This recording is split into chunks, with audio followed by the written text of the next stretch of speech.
De todos los videos que te he presentado en este canal, pocos son los que han sido clasificados oficialmente como asesinos itinerantes.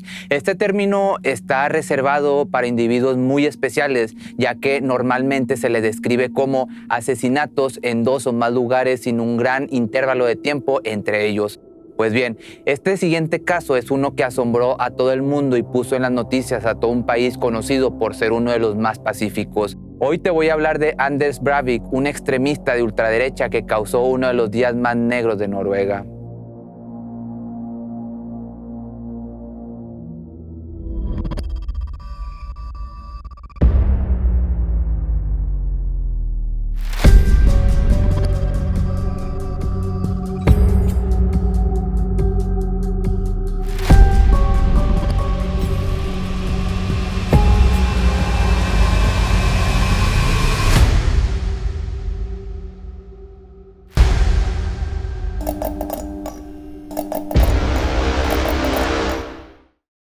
Anders Behring Breivik nació el 13 de febrero de 1979 en Oslo, Noruega, hijo de Wenche Behring, una enfermera, y Jens David Breivik, economista civil, quien trabajó como diplomático para la embajada noruega en Londres y más tarde en París.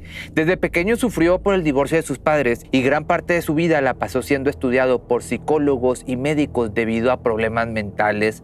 Para que te hagas una idea de esto, uno de los psicólogos en un informe hizo una nota sobre la sonrisa extraña del chico, sugiriendo que no respondía a sus emociones, sino que se trataba de una respuesta deliberada a su entorno. Ya en otro informe, psicólogos del Centro para la Niñez y Juventud Noruega, por sus siglas SSBU, señalaban que las preocupaciones crecieron debido a cómo su madre lo trataba. Joven Breivik lo golpeó y frecuentemente le decía que deseaba que estuviera muerto.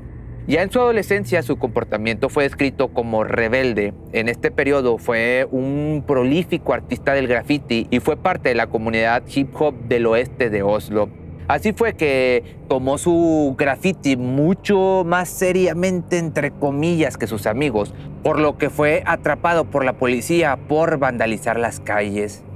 Ya entrando a una etapa de adolescencia, asistió a diferentes escuelas, como por ejemplo la Riis Junior High, Upper Secondary School y Oslo Commerce School. Todo esto entre los años del 95 al 98. De hecho, un ex compañero de clase lo recuerda como un estudiante inteligente, físicamente más fuerte que otros de su edad, quien a menudo cuidaba de personas acosadas.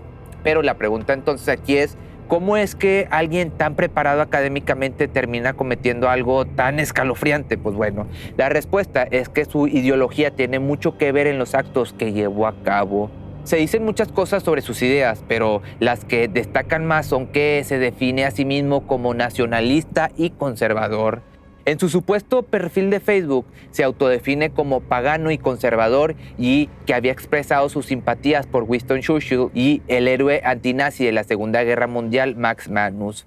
Sobre el multiculturalismo y la inmigración, Breivik quería ver a la sociedad europea más similar a las de Japón y Corea del Sur y dijo que estos países no están muy lejos del conservadurismo cultural y el nacionalismo en su mejor expresión. Expresó también su admiración por el monoculturismo de Japón y la admiración de ambas naciones por su negativa a aceptar a los refugiados. O sea, en pocas palabras, traía un montón de loqueras en su cabeza. Y pues básicamente Breivik era un tipo de mente bastante cerrada y de ideas totalitarias que quería ver a Noruega como la gran potencia mundial, y según la mejor forma de hacerlo era mantener a la raza sin mezclar con ninguna otra etnia. También se dio a conocer que se identificaba a sí mismo con los caballeros templarios de esta orden cristiana y había subido un video a YouTube en el que llama a sus seguidores a la guerra contra el marxismo y el islam, que por cierto en el video aparece apuñando un fusil automático y con un parche en el brazo que decía cazador de marxistas, que este video fue retirado al día siguiente de que se llevara a cabo este suceso tan aterrador que te voy a contar ahorita más adelante. Así fue que después de un tiempo se le ocurrió la mejor idea de llevar a cabo sus planes. Breivik afirma que en el año 2002, a la edad de 23 años, comenzó un plan de 9 años para financiar los ataques. fundando su propio negocio de programación mientras trabajaba como agente de atención al cliente de una compañía. Se tiene la certeza de que su empresa creció a 6 empleados y varias cuentas bancarias en el extranjero y que hizo su primer millón a la edad de 24 años.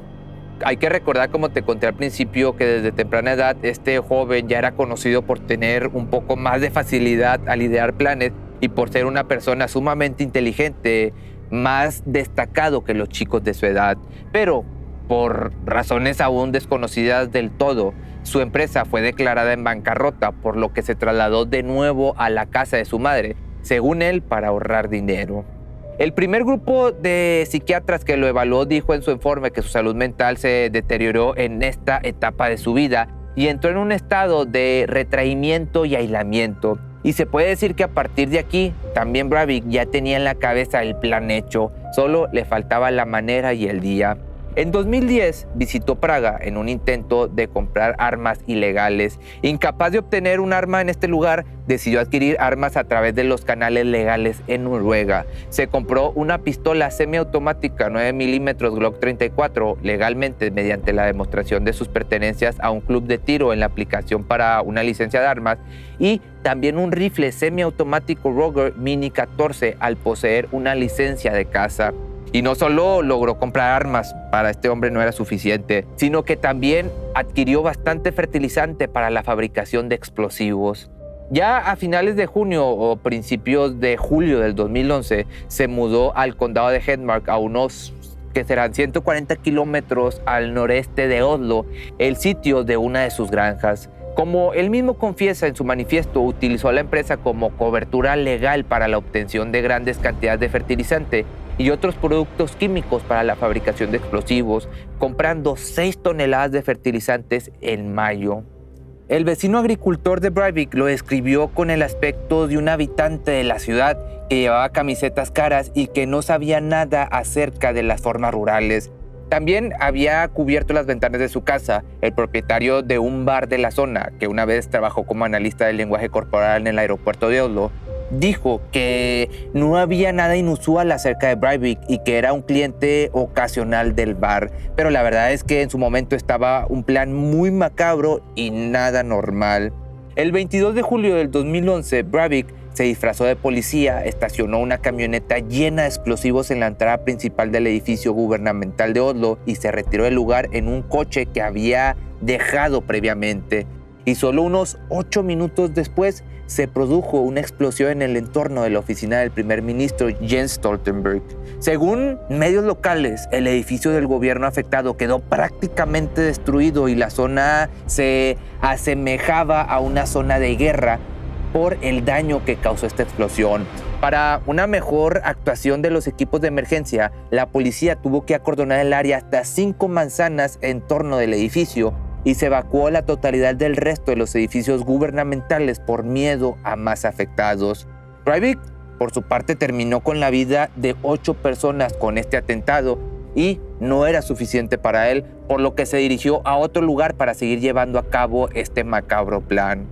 A las pocas horas de la explosión viajó a la isla Utoya, donde se realizaba el campamento juvenil del Partido Laborista, haciéndose pasar por un agente policial con el fin de tomar el ferry a la isla.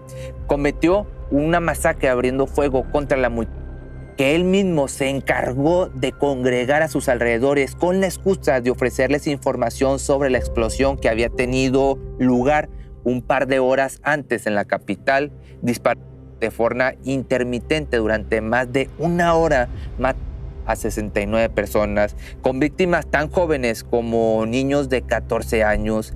El resultado fueron 69 personas, como ya te dije, que perdieron la vida en esta masacre en Utoya y 8 en Oslo.